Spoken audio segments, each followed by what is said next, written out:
देखिए प्रश्न दिया गया है 1886 के अधिवेशन में भारतीय राष्ट्रीय कांग्रेस के अध्यक्ष कौन थे?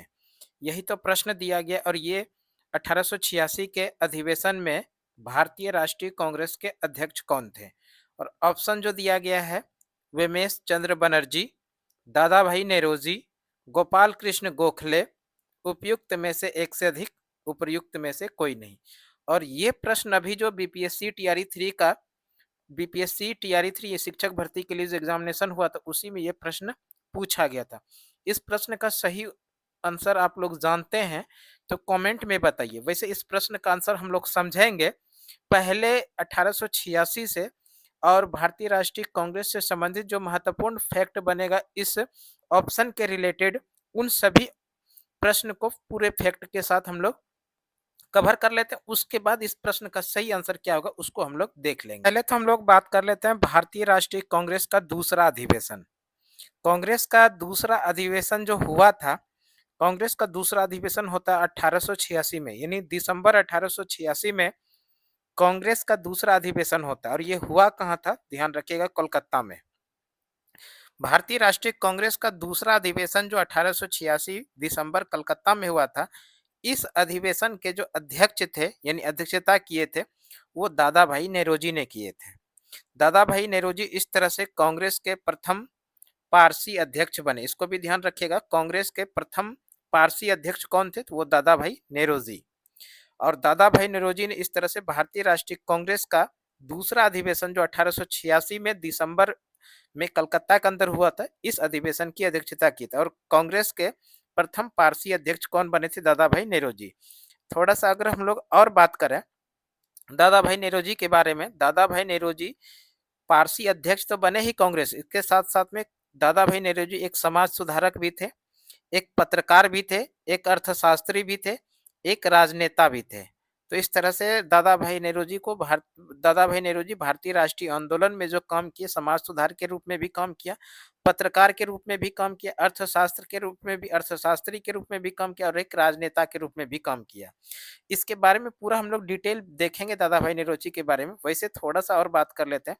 दादा भाई नेहरू भारतीय राष्ट्रीय कांग्रेस के कुल मिला के 3 बार अध्यक्ष बने, जो कि सर्वाधिक माना जाता है। भारतीय राष्ट्रीय कांग्रेस के अध्यक्ष दादा भाई नेहरू कितनी बार बने, 3 बार। फर्स्ट टाइम जो बना थी पहली बार 1886 में जब कांग्रेस का कलकत्ता अधिवेशन हुआ था तो इस समय बना। उसके बाद 1893 में जो लाहौर का अधिवेशन हुआ इस समय बना। और तीसरी बार जो बना था 1906 में जब कांग्रेस का अधिवेशन कलकत्ता के अंदर हुआ था। तो इस तरह से ये कांग्रेस के अध्यक्ष कुल मिला के 3 बार बने थे। थोड़ा और डिटेल बात कर लेते हैं दादा भाई नेहरू से संबंधित जितना भी फैक्ट बनेगा जो आपके एग्जाम पॉइंट ऑफ व्यू से इंपॉर्टेंट है, उन सभी फैक्ट को साथ में जो प्रश्न किस तरह से बनेगा उन सभी चीजों को कवर कर लेते दादा भाई नेहरू ने समाज सुधार के लिए क्या क्या काम किया था। इसके बारे में अगर बात करें, दादा भाई नेरोजी समाज सुधार के लिए एक संगठन बनाया था जिसका नाम है रहनुमा ए मजदाय समिति। इसका गठन किस वर्ष हुआ, 1851 में। यहाँ से एक प्रश्न पूछा जा सकता है आप लोगों के एग्जाम में कि रहनुमा ए मजदाय समिति का गठन किसने किया, तो सीधा आंसर करेंगे दादा भाई नेरोजी। दादा भाई नेरोजी ने रहनुमा ए मजदाय समिति का गठन किया था 1851 में। और इनके जो सहयोगी थे जिसमें कि फरदोन जी नेरोजी और मिस्टर कामा इसके अंदर में शामिल थे। तो इसको भी ध्यान रखिएगा। दादा भाई नेरोजी ने एक समाज सुधार के लिए एक प्रसिद्ध संगठन बनाया था जिसका नाम है रहनुमा ए मजदाय सान समिति, जिसका गठन 1851 में हुआ था। इसके संस्थापक तो दादा भाई नेरोजी थे, लेकिन इनके सहयोगी थे फरदोन जी नेरोजी और मिस्टर कामा। ये दोनों चीजों को याद रखिएगा।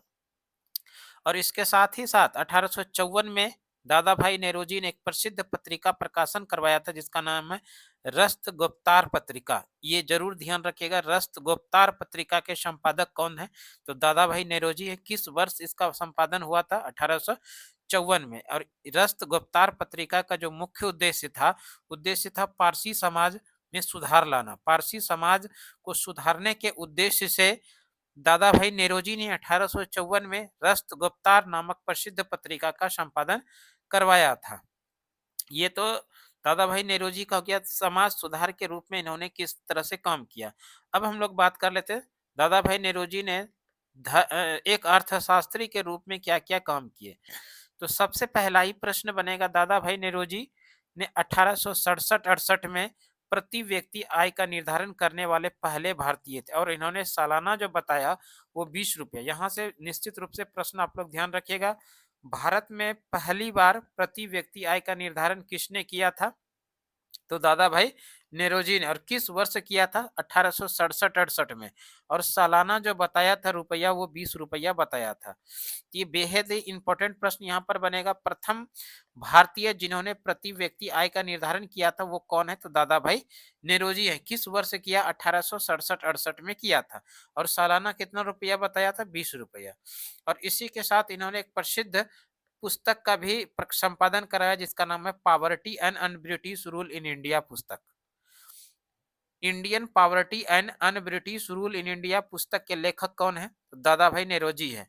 और इसका प्रकाशन किस वर्ष हुआ था? 1901 में हुआ था। तो ये इंपॉर्टेंट फैक्ट है यहाँ से कि poverty and un British rule in India पुस्तक के लेखक कौन है? सीधा आंसर करेंगे कि इसके जो लेखक हैं वो है दादा भाई नेरोजी। और संपादन इसका किस वर्ष हुआ था? 1901 में। अब देखिए राजनेता के रूप में दादा भाई नेहरू का राजनेता के रूप में इन्होंने क्या किए? राजनेता में सबसे पहला चीज तो ध्यान रखिएगा, इन्होंने कांग्रेस के नामकरण का श्रेय जाता है, यानी भारतीय राष्ट्रीय कांग्रेस का जो कांग्रेस नाम दिया है, ये जो कांग्रेस है, इस कांग्रेस का नामकरण का श्रेय जाता है किसको? दादा भाई नेहरू को। जिस समय कांग्रेस की स्थापना हुई थी तो इसका जो नाम था, कांग्रेस का नाम था भारतीय राष्ट्रीय संघ। भारतीय भारतीय राष्ट्रीय संघ के नाम से कांग्रेस की स्थापना हुई थी। बाद में इसी भारतीय राष्ट्रीय संघ का नाम बदलकर कांग्रेस नाम दिया गया, जो कि भारतीय राष्ट्रीय कांग्रेस नाम इसका हुआ। तो ये कांग्रेस का नामकरण का श्रेय किसको जाता है? तो दादा भाई नेरोजी को कांग्रेस का नामकरण का श्रेय जाता है। और कांग्रेस के अध्यक्ष के रूप में दादा भाई नेरोजी 3 बार निर्वाचित हुए, यानी भारतीय राष्ट्रीय कांग्रेस के अध्यक्ष दादा भाई नेरोजी कुल मिला के 3 बार अध्यक्ष बने। 3 बार भारतीय राष्ट्रीय कांग्रेस के अध्यक्ष बने। पहली बार जो बने 1886 में, जब कांग्रेस का कलकत्ता अधिवेशन हो रहा था, तो इस अधिवेशन की अध्यक्षता की थी दादा भाई नेरोजी ने। दूसरा अधिवेशन जो हुआ, अगली बार जो अध्यक्ष बने, वो 1893 का अधिवेशन हुआ था लाहौर में, और इस अधिवेशन के भी अध्यक्ष बने थे दादा भाई नेरोजी। और तीसरी बार जो अध्यक्ष बने दादा भाई नेरोजी, वो बने 1906 में, जब कांग्रेस का कलकत्ता अधिवेशन हुआ था। तो इस तरह से ये 3 बार कांग्रेस के अध्यक्ष बने दादा भाई नेरोजी। तो कांग्रेस के अध्यक्ष कितनी बार बने दादा भाई नेरोजी? 3 बार। पहली बार 1886 में, जब कांग्रेस का कलकत्ता अधिवेशन हो रहा था। दूसरी बार 1893 में, जब लाहौर अधिवेशन हो रहा था। और तीसरी बार 1906 में, जब कलकत्ता का अधिवेशन हो रहा था। तो इस तरह से भारतीय राष्ट्रीय कांग्रेस के कुल मिला के 3 बार अध्यक्ष बने थे। ठीक है। और इसके साथ ही दादा भाई नेरोजी ने लंदन यानी ब्रिटेन या इंग्लैंड में, है ना, ध्यान रखिएगा इसको, लंदन ब्रिटेन या इंग्लैंड के अंदर में इन्होंने एक संगठन बनाया था जिसका नाम है ईस्ट इंडिया एसोसिएशन। तो सीधा प्रश्न पूछा जाएगा, ईस्ट इंडिया एसोसिएशन नामक संगठन की स्थापना किसने किया? तब हम लोग आंसर करेंगे दादा भाई नेरोजी ने। ईस्ट इंडिया एसोसिएशन नामक संगठन की स्थापना किया था दादा भाई नेरोजी ने। किस वर्ष किया था ये? 1867 में, 1867-68 में, सॉरी 1866 में किया था। ये ध्यान रखिएगा, ईस्ट इंडिया एसोसिएशन की स्थापना दादा भाई नेरोजी ने 1866 में कहां पर किया? तो लंदन में। इसको जरूर ध्यान रखिएगा। और इसी ईस्ट इंडिया कंपनी के द्वारा, सॉरी ईस्ट इंडिया एसोसिएशन के द्वारा, इन्होंने धन निकासी सिद्धांत को प्रतिपादित किया था, यानी प्रस्तुत किया था। किस संगठन के द्वारा धन निकासी के सिद्धांत को इन्होंने प्रस्तुत किया था? तो इस संगठन का नाम है east India association. East India association की स्थापना दादा भाई नेरोजी ने लंदन में 1866 में किया था। और इसी ईस्ट इंडिया एसोसिएशन के द्वारा धन निकासी का सिद्धांत दादा भाई नेरोजी ने 1867 में किया था। तो ये भी ध्यान रखिएगा। और थोड़ा प्रश्न बनेगा दादा भाई नेरोजी से। देखिए दादा भाई नेरोजी जो है, पहले भारतीय या पहले एशियाई हैं जो इंग्लैंड के हाउस ऑफ कॉमन के सदस्य बने। बेहतरीन सवाल है, निश्चित रूप से ध्यान रखिएगा। दादा भाई नेरोजी पहले भारतीय या पहले एशियाई है जो इंग्लैंड के हाउस ऑफ कॉमन के सदस्य बने थे, और वो भी चुनाव जीतकर। यहाँ से प्रश्न पूछा जाएगा, इंग्लैंड के हाउस ऑफ कॉमन के सदस्य बनने वाले पहले भारतीय, पहले एशियाई कौन थे? तो सीधा आंसर करेंगे, वो थे दादा भाई नेरोजी। दादा भाई नेरोजी हाउस ऑफ कॉमन के सदस्य चुनाव जीतकर बने थे। हाउस ऑफ कॉमन के सदस्य जो बने थे चुनाव जीतकर। और ये जो चुनाव हुआ था 1892 में, ये चुनाव उदारवादी, जिसको लिबरल पार्टी के नाम से जानते हैं, इसी उदारवादी या लिबरल पार्टी से इन्होंने चुनाव लड़ा था इंग्लैंड में जाकर, और ये जीते भी थे, और इस तरह से हाउस ऑफ कॉमन के सदस्य बनने वाले पहले भारतीय बने थे। और ये जहां से चुनाव जीते थे उस जगह का नाम है फिन्सबरी। फिन्सबरी से ये चुनाव जीते थे। दादा भाई नेरोजी हाउस ऑफ कॉमन के सदस्य निर्वाचित हुए थे 1892 में उदारवादी या लिबरल पार्टी से। किस स्थान से, किस संसदीय क्षेत्र जैसा बात कर सकते हैं, तो वो क्षेत्र का नाम है फिन्सबरी से। ये कुछ इंपॉर्टेंट फैक्ट हो गया दादा भाई नेरोजी से संबंधित। यहाँ से जो भी प्रश्न बनेगा निश्चित रूप से आप लोगों को एग्जाम के पॉइंट ऑफ व्यू से महत्वपूर्ण हो सकता है। तो अब हम लोग आ जाते हैं एग्जाम में जो प्रश्न पूछा गया था उसके बाद उसका सही अंक, कि 1886 के अधिवेशन में भारतीय राष्ट्रीय कांग्रेस के अध्यक्ष कौन थे? यही सीधा सा सवाल था। 1886 के अधिवेशन में भारतीय राष्ट्रीय कांग्रेस के अध्यक्ष कौन थे? और ये प्रश्न का तो आंसर हम लोग समझ लिए कौन थे 1886 के कांग्रेस के अधिवेशन में, तो वो थे दादा भाई नेरोजी। और दादा भाई नेरोजी देखिए यहाँ पर जो है ऑप्शन बी में है, तो इस प्रश्न का जो सही आंसर हो गया वो हो जाएगा option B is the right answer.